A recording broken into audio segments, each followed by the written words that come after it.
बिस्मिल्लाहिर्रहमानिर्रहीम। अस्सलाम वालेकुम। अब सारी कहानी सुनाओ।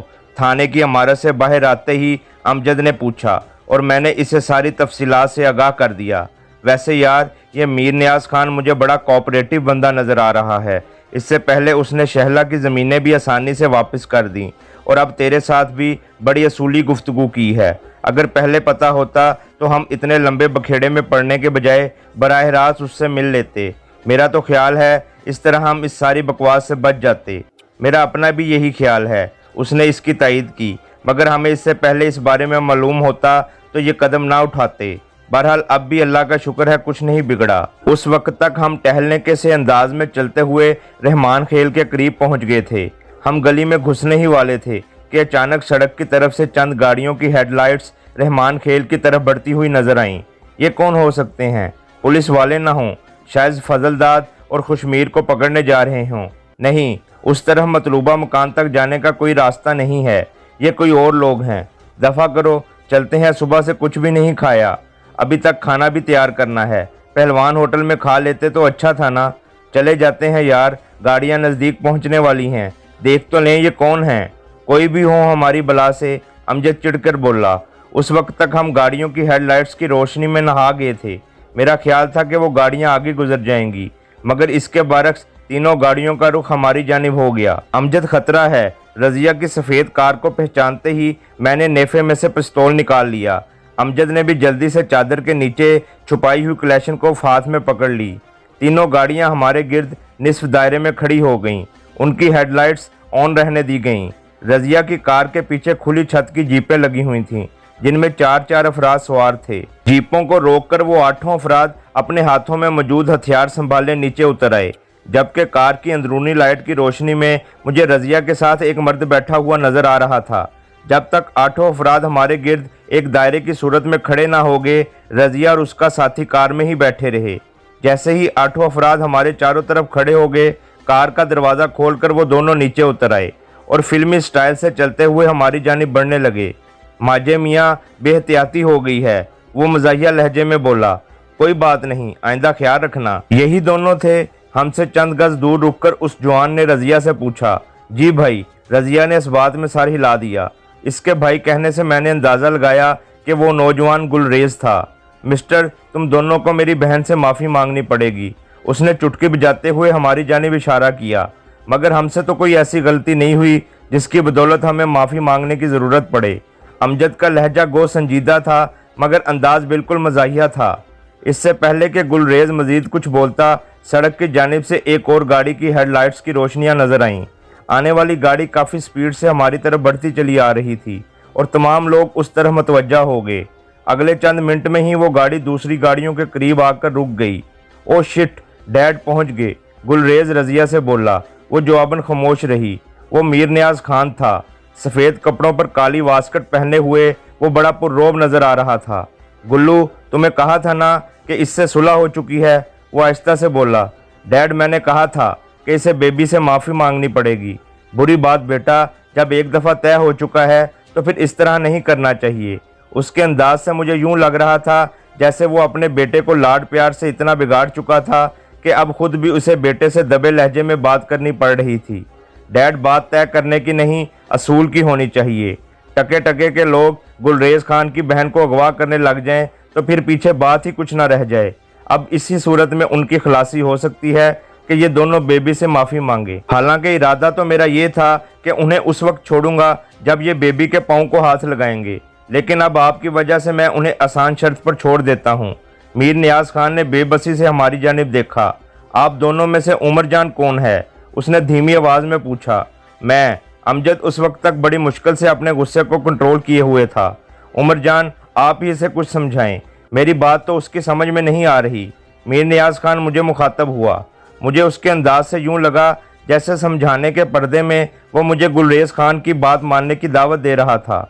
समझा तो हम देंगे, मगर हमारे समझाने का अंदाज कुछ और है। अमजद, जो बड़ी मुश्किल से अपने गुस्से को कंट्रोल किए हुए था, जहरीले लहजे में बोला।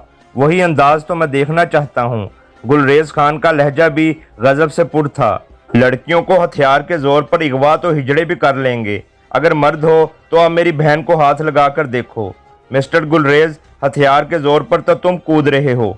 मैंने उसके बॉडीगार्डों की तरफ इशारा किया। और जहां तक ताल्लुक है तुम्हारी बहन को हाथ लगाने का, वो तो हमने पहले भी नहीं लगाया। इस बात की गवाही तेरी अपनी बहन देगी, पूछ लो इससे, यहीं पे खड़ी है। इसी वजह से तो तुम दोनों भी जिंदा नजर आ रहे हो। गुलरेज का लहजा नखुवत से पुर था, वरना अब तक मैं तुम दोनों की टांगें तोड़ चुका होता। अरे आप लोग तो लड़ने लग गए हो। मीर नियाज खान ने हमें आपस में समझने समझाने के लिए छोड़ा था, हमारे तेवर देखकर घबरा गया। खान साहब, आप अपने बेटे को लगाम देकर रखें, लड़ हम नहीं ये रहा है। अमजद के लहजे में तलखी थी। अगर लड़ रहा हूँ तो इसकी अहलियत भी रखता हूँ। गुलरेज इसी लहजे में बोला। तुम में भी अगर हिम्मत है तो मेरा चैलेंज कबूल करो। कौन सा चैलेंज? तुम दोनों में से कोई एक आदमी बेबी से खाली हाथ मुकाबला करे। अगर जीत गया तो मैं तुम्हें कुछ नहीं कहूँगा और जाने दूंगा। हारने की सूरत में तुम दोनों को बेबी से हाथ बांधकर माफ़ी मांगनी पड़ेगी। बहन के बजाय तुम खुद मैदान में क्यों नहीं उतरते? मैंने उसे ललकारा। मेरे मुकाबले में तुम दोनों आ जाओ। उसका अंदाज मज़ाहिया था। गुलरेज खान, मैंने हत्तुल वसा अपने लहजे को नरम रखा। जहाँ तक माजरत का ताल्लुक है तो हम तुम्हारे बाप से माजरत कर चुके हैं, हालांकि इसकी ज़रूरत भी नहीं थी, क्योंकि इससे पहले तुम्हारे वालिद हमें अगवा कराने की नाकाम कोशिश कर चुके हैं। तुम्हारी बहन को अगवा करना सिर्फ इस बात का बाज़ाब्ता जवाब था। बाकी रही तुम्हारी बेबी से माफ़ी मांगने की बात, तो इससे हमने कोई ऐसा गलत सलूक नहीं किया जिसकी वजह से हमें इससे माफ़ी मांगने की ज़रूरत पड़े। इसलिए तुम बात बढ़ाने की कोशिश ना करो, इसी में तुम्हारी बेहतरी है। उमर जान साहब, मुझे तकरीर नहीं, अपनी बात का दो टोक जवाब चाहिए। मैंने अमजद की तरफ सवालिया नज़रों से देखा। उसने अपनी क्लैशनकोफ मेरी जानिब बढ़ा दी और इसका मतलब था वो गुलरेज से मुकाबले के लिए तैयार था, मगर मैं उसे इस किस्म की इजाज़त नहीं दे सकता था। इससे कता नज़र कि हम दोनों कतोकामत और बॉडी के लिहाज से गुलरेज पर भारी थे और आम हाथापाई में जिस्मानी कुव्वत की बड़ी अहमियत होती है, मगर जिस बलबूते पर गुलरेज अकड़ रहा था, मुझे लग रहा था कि वो जुडो कराटे से वाकिफ़ था और हमें भी उसने आम गंडापुरों की तरह सिर्फ गन फाइटर ही समझा हुआ था, जबकि हम दोनों जुडो कराटे के अलावा कुछ ऐसे फ़नून से भी वाकिफ़ थे जिनकी शायद गुलरेज को हवा भी ना लगी हो। लेकिन मेरी अमजद को इजाज़त ना देने की वजह कुछ और थी। अमजद गो के बहुत अच्छा फाइटर था, मगर उसमें एक बुनियादी खामी मौजूद थी जिस पर काबू पाने में वो अभी तक नाकाम रहा था।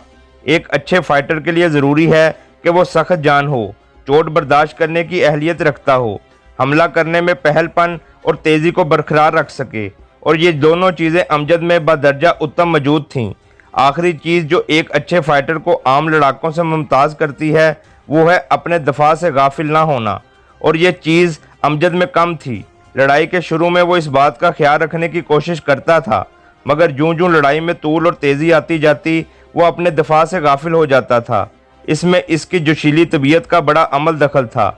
मेरे साथ दोस्ताना मुकाबले में भी ज़्यादातर यही चीज़ उसे ले बैठती थी, और अब भी मुझे यही ख़तरा लाहक हुआ था कि अगर वो अपने दफा से ज़रा भी गाफिल हुआ और उसके ज़ख्मी बाजू पर चोट लग गई तो शायद वो मुकाबला हार जाए, या मुकाबला जीतने की सूरत में भी उसके बाजू को कोई नाकाबिले तलाफ़ी नुकसान ना पहुँच जाए।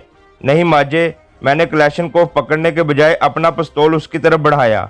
लड़ाई में तेरा ज़ख्मी बाजू मज़ीद ज़ख्मी हो सकता है, और मैं चाहता हूँ कि तेरा बाजू जल्दी ठीक हो जाए ताकि हम अपने मिशन पर जा सकें। और तुझे तो पता है, इस तरह के 10 बंदों के लिए भी जानू अकेला काफ़ी है। और अमजद इस बात से खूब वाकिफ़ था, बिल्कुल इसी तरह जिस तरह मुझे पता था कि उसका निशाना मुझसे बेहतर था। हैरत अंगेज़ तौर पर उसने तकरार ना करते हुए हाथ बढ़ाकर अपना पिस्तौल थाम लिया। इस दौरान गुलरेज ने, जो बड़ी दिलचस्प नज़रों से हमें घूर रहा था, कुछ कहने की ज़रूरत महसूस न की। हालांकि हमारे दरमियान होने वाले मुकालमे को उसने बगौर सुना था। अच्छा, आप निकले हैं बेबी के मुकाबले के लिए? उसका लहजा तंजिया था। औरतों से मुकाबला करना तुम्हारे जैसे मर्दों का काम है। हम तो हमेशा किसी मर्द की तलाश में रहते हैं, अगर मिल जाए तो। अच्छा आ, तो तू मेरे साथ मुकाबले के लिए आगे बढ़ा है? गुलरेज इसी अंदाज में बोला। मगर मैंने तो तुम दोनों को इकट्ठे दावत दी थी। मेरे बाद मेरा दोस्त आ जाएगा, पहले मुझे तो हरा लो, मैंने फजूल डायलॉग बाजी से परहेज करते हुए कहा। आप लोग तो सचमुच लड़ाई पर तैयार हो गए, मीर नियाज खान परेशान लहजे में बोला। मगर मुझे उसकी परेशानी मसनूई सी लगी। शायद ये मेरा गुमान हो, मगर मुझे यूं महसूस हो रहा था जैसे वो खुद भी यही चाह रहा था। शायद वो भी हमें सबक सिखाने के मूड में था, मगर सियासी अंदाज में। डैड प्लीज़ आप दरमियान में ना आएं, गुलरेज मुल्तजी लहजे में बोला और मीर नियाज खान सर हिलाकर खामोशी से एक तरफ हो गया। उसका अंदाज इस बात का गमाज था कि उसके बारे मेरा अंदाज़ा दुरुस्त था और वो एक अच्छा सियासतदान होने का सबूत भी दे रहा था। गुलरेज उस वक्त जीन्स पहने हुए था, जिसके ऊपर उसने मौसम की मुनासबत से टी शर्ट पहनी हुई थी, जबकि मैं शलवार कमीज़ में मलबूस था।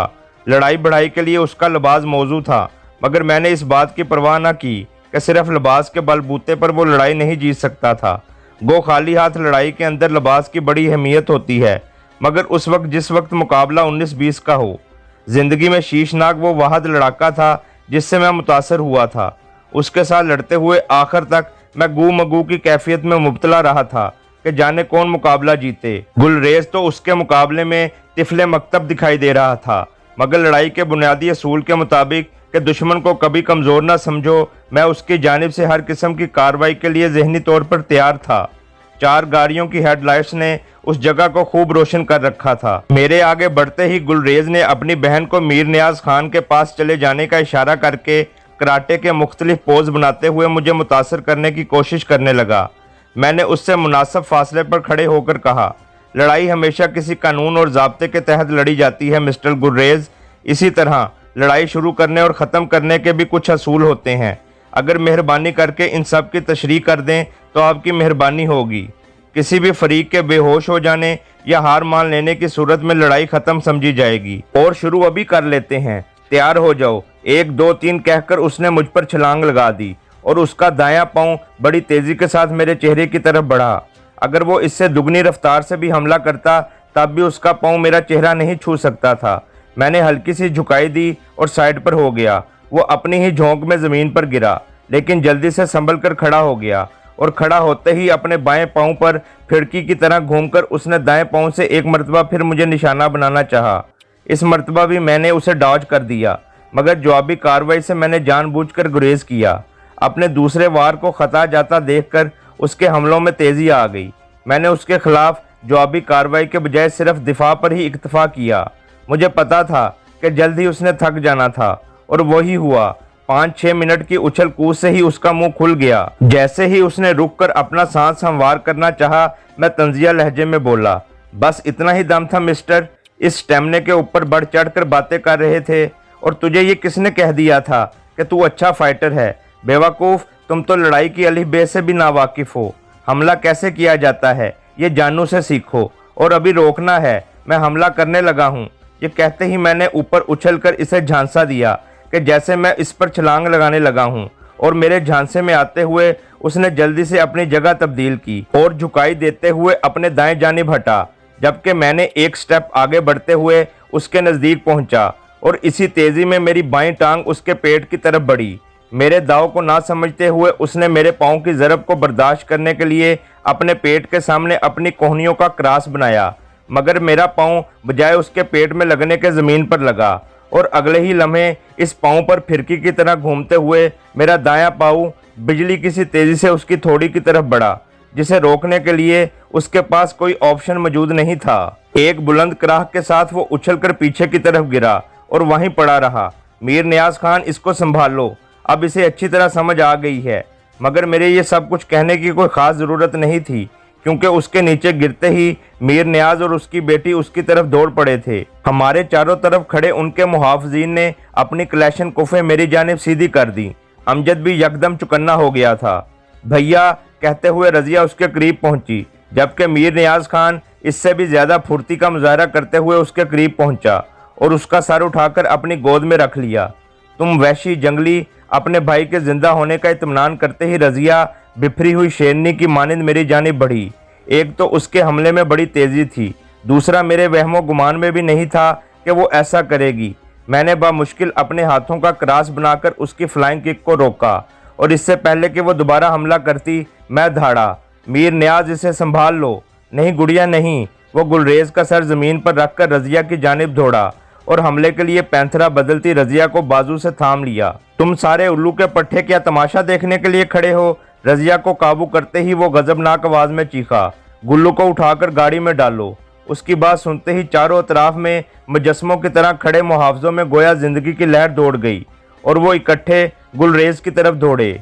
उन लम्हों में अगर अमजद चाहता तो क्लैशनकोफ के एक ही ब्रश से तमाम को ज़िंदगी की कैद से आज़ाद कर सकता था, मगर मेरी तरह वो भी ख्वामख्वाह के खून खराबे को पसंद नहीं करता था। हद्दुल वसा हम दोनों की कोशिश होती थी कि कोई बेकसूर बंदा हमसे ज़ाया ना हो जाए। चलो गुड़िया, इन लोगों का कोई कसूर नहीं है। मीर नियाज़ खान ने एक मरतबा फिर इसी ज़र्फ़ का मुज़ाहरा किया जो इससे पहले वो करता आ रहा था। गुल्लू ने खुद उन्हें चैलेंज किया था और घबराने की ज़रूरत नहीं, वो बिल्कुल ठीक ठाक है। ये कहकर मीर नियाज़ खान अपने हाथों में मचलती रज़िया को कार की जानिब खींच कर ले गया। कार में बैठते ही वो मुझसे मुखातब हुआ, ओके उमर जान, सी यू अगेन, और अगर हो सके तो बच्चों की गलती माफ़ कर देना। इट्स ओके सर, मैं जवाबन बोला, और उसने सर हिलाते हुए अपनी कार रिवर्स की और मोड़ काट कर वापस चल पड़ा। इसके पीछे बाकी तीनों गाड़ियां भी चल पड़ी। चलो माजे, पहलवान होटल की तरफ ही चलते हैं कि कुछ पेट पूजा ही कर लें, शायद अब हमसे खाना तैयार ना हो सके। हाँ जी, इसीलिए तो कहते हैं रन्ना वालियां दे पकन परोठे ते छड़ियां दी अग ना बले, अमजद अफसुर्दा लहजे में बोला। उसके अंदाज पर मैं बेसाख्ता कहका लगाकर हंस पड़ा। अब क्या इरादा है जानू? रात गए जब अपने बिस्तरों पर पहुंचे तो अमजद ने पूछा, अब सोने का इरादा है? सोने के बच्चे, मैं आइंदा के लाहे अमल की बाबत पूछ रहा हूँ। वो तो जाहिर है चौधरी अकबर को तलाश करके कैफरे करदार तक पहुँचाना है। अब उसके बारे हल्का सा क्ल्यू मिल गया है, इसी को बुनियाद बनाकर उसकी तलाश का सिलसिला शुरू करेंगे। इससे पहले मगर एक छोटा सा काम निपटा लें। वो कौन सा? तुम्हें मैंने शमशाद खातून से होने वाली गुफ्तगू सुनाई थी ना? हाँ याद है, उसने कहा था कि जिस वक्त चौधरी ने इसे मेरे घर वालों के खाने में बेहोशी की दुआ मिलाने के लिए दी थी तो उस वक्त थानेदार उसके साथ ही बैठा था। तो फिर इसका मतलब यही है कि वो भी इस साजिश में मुलविस है। उसने बेगुनाह होते हुए भी मुझे टॉर्चर किया। कोई बात नहीं, इसने खुलकर चौधरी अकबर का साथ दिया, नेवर माइंड, मगर इसने मेरे घर वालों के खिलाफ जो चौधरी अकबर का साथ दिया, इसको मैं माफ़ नहीं कर सकता। ठीक है, मगर पहले तुम्हें इससे बदला लेना याद नहीं था? याद था, मगर चौधरी इससे ज़्यादा ज़रूरी था। वैसे भी सरकारी मुलाजम होने के नाते वो कहाँ छुप सकता था। अब जबकि चौधरी अकबर का सुराग तकरीबन मिल गया है तो मैं चाहता हूँ उसकी तलाश में जाने से पहले इसका हिसाब चुकता कर दें। तो आज ही चलते हैं? आज नहीं, कल इंशाल्लाह चलेंगे। और अमजद इस बात में सर हिलाते हुए करवट बदल कर सोने की कोशिश करने लगा। अगले दिन हम काफ़ी देर से उठे। नहा धोकर हम एक दूसरे को नाश्ता बनाने के लिए राज़ी करने की कोशिश कर रहे थे। मैं तो मेहमान हूँ भाई, अमजद ने साफ इनकार किया, और मेहमान का काम सिर्फ खाना होता है। नाश्ता खाना तैयार करना मेज़बान का काम होता है। मिस्टर, तू मेरा मुंशी है, एक थर्ड क्लास मुंशी के लिए मलक साहब किस तरह नाश्ता तैयार कर सकता है? अब तेरी मेहमानी वैसे भी काफ़ी दिन हुए ख़त्म हो चुकी है, इसलिए शराफत से उठो और अपने खान के लिए नाश्ता तैयार करो। खुद अगर नहीं खाना चाहते तो बेशक ना खाओ। अमजद ने जवाबन कुछ कहने के लिए मुंह खोला, मगर उसी वक्त दरवाजे पर दस्तक हुई। ये कौन है? ठहरो मैं देखता हूँ। मैंने चारपाई से उठकर अपनी जेब में पिस्तौल की मौजूदगी का यकीन करते हुए कहा। मैंने आगे बढ़कर बैठक का दरवाज़ा खोला तो बामुश्किल अपने आप को उछलने से बाज रख सका। दरवाजे पर मीर नियाज़ खान की बेटी रज़िया खड़ी थी। तुम? मैं हकीकतन हैरान रह गया। क्यों, मेरा यहाँ आना मना है? वो खूबसूरत मुस्कुराहट के साथ बोली। आपको कौन कमबख्त मना कर सकता है? मैं हैरत के पहले झटके से संभल गया था। अंदर आने के लिए नहीं कहोगे? आए आए, बिस्मिल्लाह। मैं पीछे हट गया। आप लोग जाएं, मैं यहाँ बिल्कुल महफूज हूँ, उसने अपने बॉडीगार्ड्स को कहा। मगर छोटी बीबी, इनमें से एक ने कुछ कहने की कोशिश की। वो उसकी बात काटते हुए बोली, अगर मगर छोड़ो, जाओ। अगर डैडी पूछे तो कह देना कि उमर जान साहब ने कहा था कि वो खुद मुझे वापस छोड़ जाएंगे। और इसके साथ आने वाले तीनों मुहाफिज अपने चेहरों पर बेबसी के तासुरात सुझाए वापस मुड़ गए। सॉरी उमर जान साहब, आपने माइंड तो नहीं किया? दरअसल उन्हें वापस भेजने के लिए मैंने ये बहाना किया है। वापसी में बेशक मैं अकेली चली जाऊंगी। अपने मुहाफ़िज़ों के वापस जाते ही वो माजरत करने लगी। नहीं मिस, ऐसी कोई बात नहीं। और वो मुस्कुरा दी।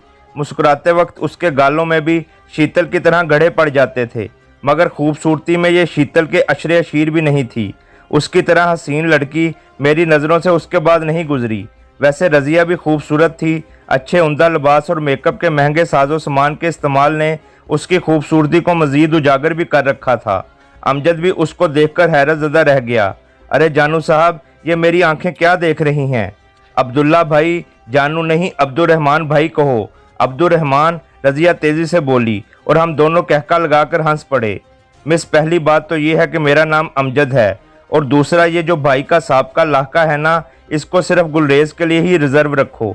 3 बहनें पहले से मौजूद हैं, चौथी का मुतहम्मल नहीं हो सकता। मैं अमजद भाई ही बोलूँगी, अमजद भाई। वो इसे चढ़ाने लगी। क्यों जानू साहब? बिल्कुल, मैंने उसकी तायीद की।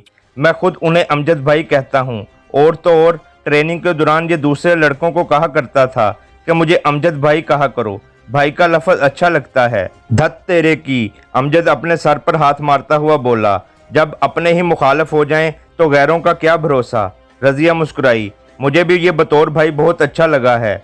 हाँ, शादी से पहले सब लड़कियां अपने होने वाले दूल्हे को भाई ही कहकर पुकारती हैं। ये आप लोगों का रवाज होगा। रज़िया ने ईंट का जवाब पत्थर से देते हुए कहा। हमारे यहाँ तो एक दफ़ा जिसे भाई कह दिया, इसे सारी ज़िंदगी भाई ही समझा जाता है। ये कहकर वो तकिया गोद में लेकर बड़े आराम से चारपाई पर बैठ गई थी। जारी है।